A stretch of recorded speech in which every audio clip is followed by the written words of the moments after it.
সাম্প্রতিক সময়ে আপনারা দেখেছেন এই গত 2-1 সপ্তাহের ভিতরে বাংলাদেশে একজন কুখ্যাত নাস্তিক বাউল শিল্পী, নাম তার আবুল সরকার, তিনি বিভিন্ন স্টেজে আল্লাহ, রসুল এবং কোরআনে কারীমের সূরা নাস সহকারে বিভিন্ন সূরাকে এমনভাবে বিকৃতি সাধন করেছে যেই ভিডিওগুলা দেখলে কোনো মুসলমান চুপ থাকতে পারে না। কোনো মুসলমান এই সকল মুরতাদ নাস্তিক এই বাউলদের পক্ষ নিতে পারে না।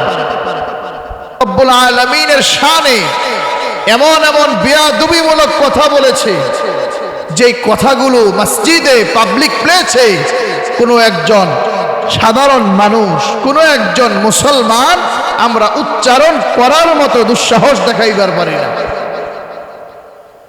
কিন্তু এইভাবে আল্লাহ, রসুল এবং কোরআন শরীফকে নিয়ে বিকৃতি করার পরেও আমরা দেখতে পাইলাম বর্তমান যত রাজনৈতিক দলের নেতৃবৃন্দ রয়েছেন সকলেই এই নাস্তিকদের পক্ষ নিয়েছেন, বাউলদের পক্ষ নিয়েছেন, সকলেই কোরআন সুন্নাহর যারা বিরোধিতা করতেছে এদের পক্ষ নিয়েছেন।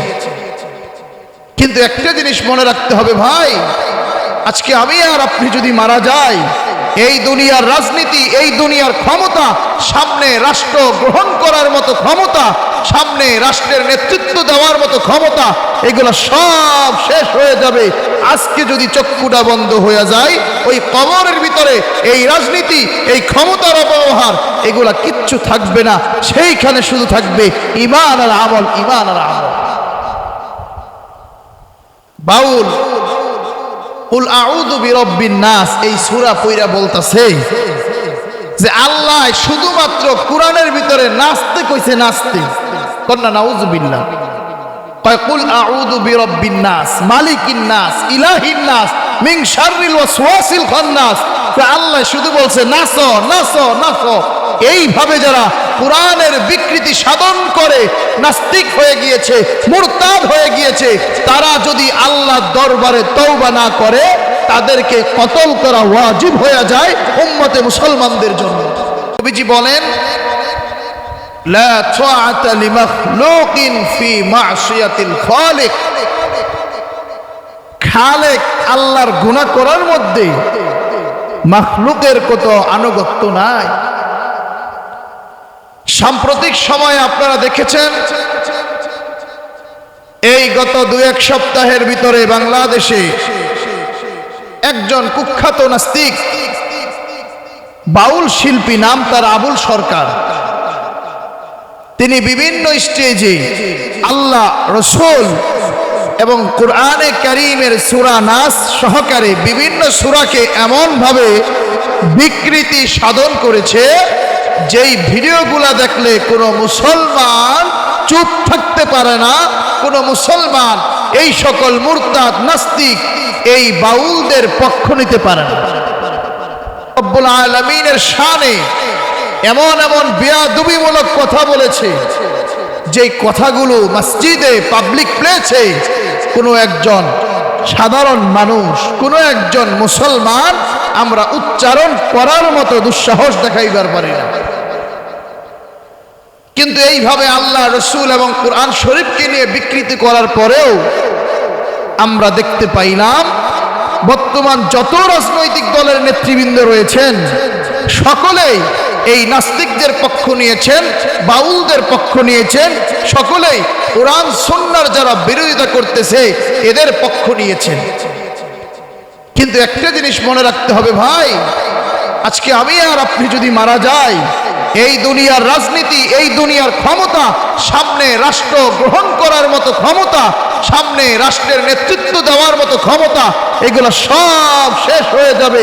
আজকে যদি চক্ষুটা বন্ধ হয়ে যায়, ওই কবরের ভিতরে এই রাজনীতি, এই ক্ষমতার অপব্যবহার, এগুলা কিচ্ছু থাকবে না। সেইখানে শুধু থাকবে ঈমান আর আমল, ঈমান আর আমল। বাউল কুল আউযু বিরাব্বিন নাস এই সূরা পড়া বলতাছে যে আল্লাহ শুধুমাত্র কোরআনের ভিতরে নাচতে কইছে, নাচতে কন্না নাউযুবিল্লাহ, কয় কুল আউযু বিরাব্বিন নাস মালিকিন নাস ইলাহিন নাস মিন শাররিল ওয়াসওয়াসিল খান্নাস। আল্লাহ শুধু বলছে নাচো নাচো নাচো। এইভাবে যারা কোরআনের বিকৃতি সাধন করে নাস্তিক হয়ে গিয়েছে, মুরতাদ হয়ে গিয়েছে, তারা যদি আল্লাহর দরবারে তওবা না করে তাদেরকে কতল করা ওয়াজিব হয়ে যায় উম্মতে মুসলমানদের জন্য। এ কারণে ইমানদার মুমিন মুসলমান, আমার আল্লাহর নবী কোরআনে, আমার আল্লাহর নবী হাদিসে বলেন, মান আহাব্বা লিল্লাহ ওয়া আবগাদা লিল্লাহ ওয়া মানআ লিল্লাহ ওয়া আতা লিল্লাহ ফাকাদ ইসতাকমালাল ঈমান। মায়ার নবী, দয়াল নবী জানাইয়া দেন, তুমি যদি দুনিয়ার ভিতরে কাউরে মহব্বত করো, ভালোবাসো, এটাও তোমার ভালোবাসাটা হবে আল্লাহর জন্য। তার ভিতরে তুমি যদি কাউকে ঘৃণা করো, কারো সাথে যদি তুমি বিদ্বেষ পোষণ করো, এটাও হবে আল্লাহর সন্তুষ্টির জন্য। তুমি যদি দুনিয়ার ভিতরে কাউরে কিছু দান করো, এই দান করাটাও হবে আল্লাহর জন্য। তুমি যদি দুনিয়ার ভিতরে কাউকে দান করা থেকে বিরত থাকো, সেইটাও হবে আল্লাহর জন্য। এই কারণে ইমানদার মুমিন মুসলমান, আজকে যারা নিজেদেরকে মুসলমান দাবি কইরা, আজকে যারা নিজেদেরকে হাদি সাহেব দাবি কইরা নাস্তিকদের পক্ষ নিয়েছ, বাউলদের পক্ষ নিয়েছ, আল্লাহর কাঠগড়ায় তোমাদেরকে জবাব দিতে হবে। এই 90% মুসলমানের দেশ তোমাদেরকে গ্রহণ করবে না। এই কারণে মায়ার নবী অপর হাদিসে জানাইয়া দেন, লা তুসাহিবি ইল্লা মুমিনা, লা তুসাহিবি ইল্লা মুমিনা। মুমিনদের ব্যতীত কাউরে বন্ধু বানাইবা না। তোমার যদি বন্ধু বানাইতে হয়, তুমি যদি কারো পক্ষ অবলম্বন করতে হয়, ইমানদারদের ছাড়া তুমি কাউরে বন্ধু হিসেবে গ্রহণ করবা না। সুবহানাল্লাহ।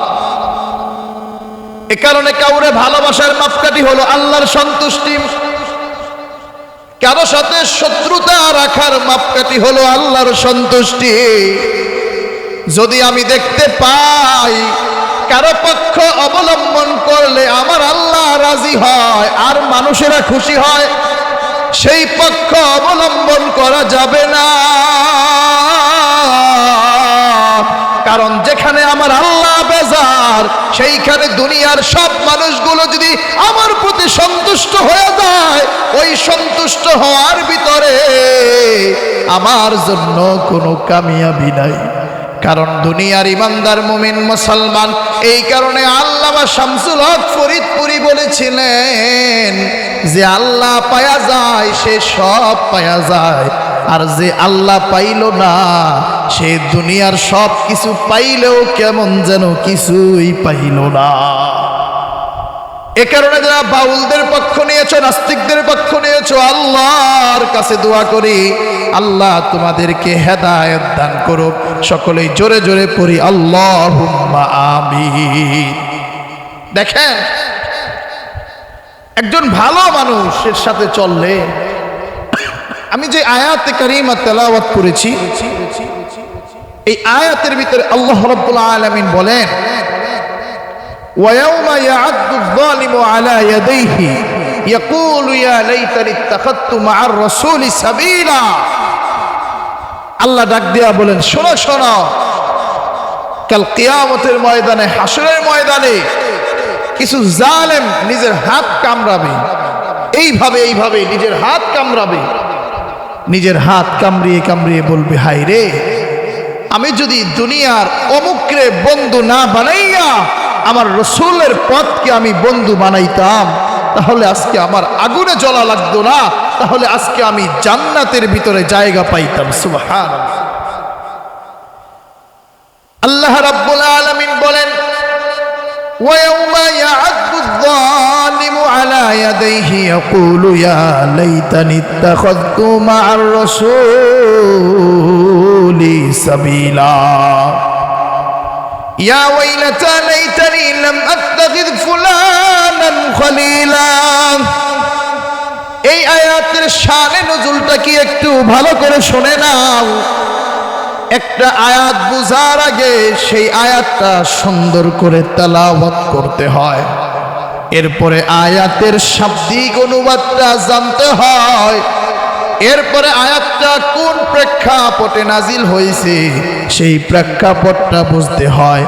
এইভাবে যদি আয়াতটা শুদ্ধভাবে পড়া, আয়াতটা সুন্দরভাবে অনুবাদ করা, এরপরে তার স্থানকাল পাত্র ভেদ অনুযায়ী তার সব কিছু ব্যাখ্যা বিশ্লেষণ সুন্দরভাবে শানে নজুল যদি এইভাবে যাই না আমরা যদি কোরআন পড়তে পারি, এটাকেই বলা হয় তাফসীরুল কোরআন।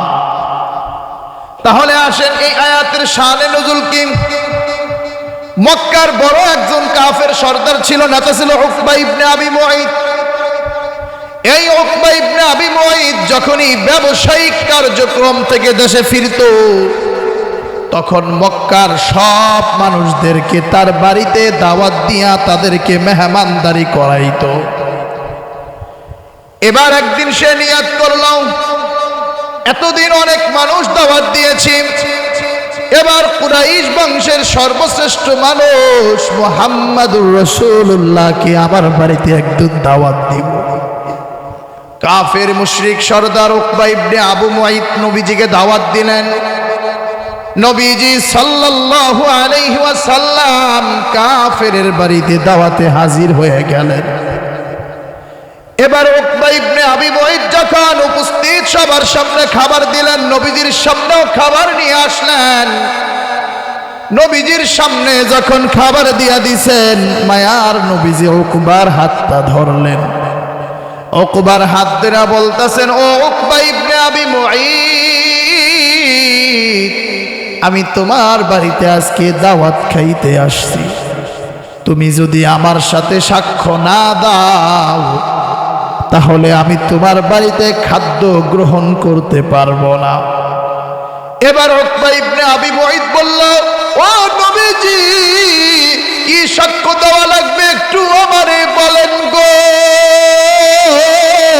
এবার মায়ার নবী দয়াল নবী বললেন, ও উকবা ইবনে আবি মুঈত, তুমি সাক্ষ্য দিবা এই দুনিয়া কেউ চালায় না, এই দুনিয়ায় কেউ বানায় নাই, এই দুনিয়ায় আর অন্য কোনো খালেক নাই, এই দুনিয়ায় অন্য কোনো ইলাহ নাই, এই দুনিয়ার মালিক, এই দুনিয়ার খালেক, এই দুনিয়ার রাজ্জাক একজন মালিক। আওয়াজ দিয়া পড়েন না, তিনি কে?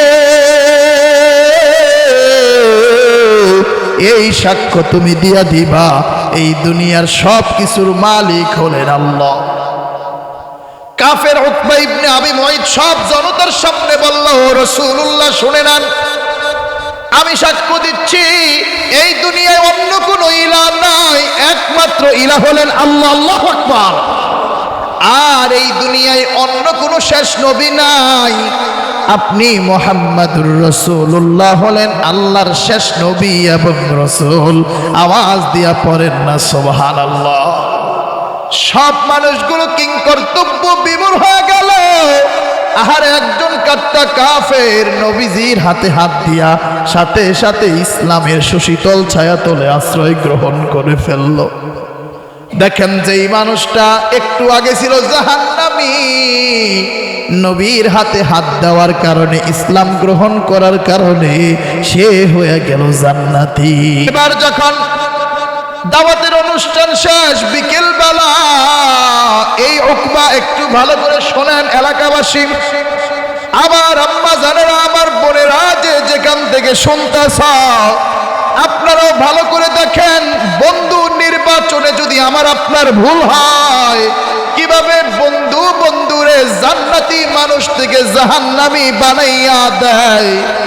এবার বিকেল বেলা এই উকবা ইবনে আবি মুঈতের আরেকজন বন্ধু ছিল কাট্টা কাফের, তার নাম ছিল উবাই ইবনে খলফ। উবাই ইবনে খলফের সাথে সাক্ষাৎ। উবাই ইবনে খলফ জিজ্ঞাসা করলো, ও বন্ধু উকবা, আমি এটা কি শুনতে পাইলাম, কি শুনতে পাইলাম, আমি সই না অনেক বড় কষ্ট পাইছি। এবার উকবা বলে, বন্ধু তুমি কি শুনছ? উবাই ইবনে খলফ বলে, বন্ধু আমি শুনলাম তুমি নাকি মুহাম্মাদের হাতে ইসলাম গ্রহণ করেছ, তুমি নাকি মুহাম্মদ সাল্লাল্লাহু আলাইহি ওয়াসাল্লামের হাতে হাত রেখে সাক্ষ্য দিয়েছো এই দুনিয়ার ইলাহ হলেন আল্লাহ আর তিনি হলেন শেষ নবী। এইগুলা তুমি কেন সাক্ষ্য দিলারে বন্ধু? আমি তোমার জিগিরি দোস্ত, আমি তোমার কলিজার টুকরা দোস্ত, অনেক বড় কষ্ট পাইছি। উকবা ইবনে আবি মুআইত যেই মানুষটা একটু আগে জান্নাতি হয়ে গেছিল, দেখেন মানুষটা বন্ধুরে রাজি খুশি করানোর জন্য, মাখলুককে রাজি খুশি করানোর জন্য বলতাছে, বন্ধু শোনো রে শোনো রে শোনো, মুহাম্মদ নবী আমার বাড়িতে উপস্থিত হইছে। সে আমারে বলতাছে খাদ্য গ্রহণ করবে না যদি আমি সাক্ষ্য না দেই। উপস্থিত মানুষের ভিতরে সে যদি খাদ্য গ্রহণ না করে আমার বাড়ি থেকে ফিরে আসে, আমি তো অনেক লজ্জা পাইব, আমি অনেক লজ্জা পাইব। এই কারণে আমি শুধুমাত্র চাপে পইরা মুহাম্মদ নবী যেন আমার বাড়ির খাদ্য গ্রহণ করে, শুধুমাত্র এই কারণে আমি তার সাথে ইসলাম গ্রহণ করেছি, কিন্তু মন থেকে আমি ইসলাম আনি নাই, ইসলাম আনি নাই। একটু আওয়াজ দিয়া পড়েন না নাউজুবিল্লাহ। এবার উবাই ইবনে খলফ বলে, না আমি তোমার এই কথা বিশ্বাস করি না। কই বন্ধু কি কাজ করলে তুমি বিশ্বাস করবা যে আমি নবীর উপর ঈমান আনি নাই? কই বন্ধু তুমি নবী মুহাম্মাদের কাছে যাইবা, নবী মুহাম্মাদের কাছে যাইয়া তার চেহারার ভিতরে থুতু নিক্ষেপ করবা। তার চেহারার ভিতরে যদি তুমি থুতু নিক্ষেপ করতে পারো, ছ্যাপ দিতে পারো, তাহলে আমি বুঝুম তুমি নবীর উপর ঈমান আনো নাই, তুমি আমার সাথে এখনই কুফরির মধ্যে রয়েছো। আরে শুধুমাত্র বন্ধুকে সন্তুষ্টি করার জন্য উকবা ইবনে আবি মুআইত নবীর কাছে চইলা যায়। নবীর কাছে যা বলতেছে, ও নবী আমি আপনার উপর ঈমান আনি নাই, আপনার উপর ওইখানে শুধুমাত্র আমি চাপে পইরা আপনি মানুষদের থেকে আপনি খাবার গ্রহণ করবেন না, এই কারণে ও নবী আমি ঈমান আনছি। এই কথা বলা নবীর চেহারার ভিতরে থুতু নিক্ষেপ করছে। এবার বন্ধু উবাই ইবনে খলফ বলতাছে, বন্ধু আমি বিশ্বাস করলাম তুমি ঈমান আনো নাই, তুমি ঈমান আনো নাই। আরে মায়ার নবীর চোখের ভিতরে পানি, মার নবী এত কষ্ট পাইছে না, আল্লাহর কাছে কোনো বদদুয়া করে না, শুধু চোখের পানি ছেড়ে দেয়। ও দুনিয়ার ইমানদার মুমিন মুসলমান, আমার আল্লাহ সব সহ্য করে, কিন্তু তার হাবিবের চোখের পানি সহ্য করে না। একটু আওয়াজ দিয়া মুসলমানের আওয়াজে কন্যা আল্লাহু আকবার। এবার কিছুদিন পরে বদরের যুদ্ধ যখন হইল, এই দুই কাট্টা কাফের উকবা ইবনে আবি মুআইত আর উবাই ইবনে খলফ আবার কাফেরদের সাথে একত্রিত হইয়া মুসলমানদের সহিত যুদ্ধ করতে গেছে। আমার আল্লাহ বড় অসন্তুষ্ট হইছে, আমার নবী বড় অসন্তুষ্ট হইছে। এই দুইজন কাট্টা কাফেরকে সাহাবায়ে কেরাম এমন ভাবে হত্যা করেছে, হত্যা কইরা তাদের লাশগুলো ডাস্টবিনের ভিতরে ফেলা দিয়েছে। তাদের লাশগুলো মাটিও খায় না, দুনিয়ার পোকা মাকড়ও খায় না। এবার আল্লাহ রাব্বুল আলামিন এই জালেমদেরকে যখন কাল হাসরের ময়দানে উঠাইব, এই জালেম উকবা ইবনে আবি মুআইত যে নবীজির উপর ঈমান আনার পর এত বড় বেয়াদবি করেছে, সে সেদিন কবরের আযাব দেইখা, জাহান্নামের আযাব দেইখা যেটা বলবে সেটা আমার আল্লাহ রাব্বুল আলামিন কোরআনে হাকিমে জানায়া দেন। সে ওই দিন আযাব দেইখা বলবে, হায় রে, আমি যদি আমার বন্ধু উবাই ইবনে খলফের কথা না শুনতাম, তাহলে আমার ঠিকানা হইতো জান্নাত। এটাই আমার আল্লাহ বলেন, ওয়ায়াউমা ইয়া'আদ্দু যালিমু আলা ইয়াদাইহি ইয়াকুলু ইয়া লাইতানি ইত্তাখাযতু মা'আর রাসূলি সাবিলা ইয়া ওয়াইলাতা লাইতানি লাম আত্তাখিয ফুলানান খলিলা। এই কারণে ইমানদার মুমিন মুসলমান, আমরা যদি কাউরে মহব্বত করি সেটাও আল্লাহর সন্তুষ্টির জন্য। আমি আর আপনি যদি কাউকে ঘৃণা করি সেটাও আল্লাহর সন্তুষ্টির জন্য। এই কারণে মায়ার নবী, দয়াল নবী বলেন, মান আহাব্বা লিল্লাহ ওয়া আবগাদা লিল্লাহ ওয়া মানাআ লিল্লাহ ওয়া আতা লিল্লাহ ফাকাদ ইসতাকমালাল ঈমান। মায়ার নবী জানাইয়া দেয়, তুমি দুনিয়ার মানুষ, তোমার কারো সাথে যদি বন্ধুত্ব করতে হয় সেটাও আল্লাহর প্রতি সন্তুষ্টির দিকে তাকাইয়া করবা। যদি তোমার কারো সাথে বিদ্বেষ পোষণ করতে হয় সেটাও তুমি আল্লাহর প্রতি তাকাইয়া করবা।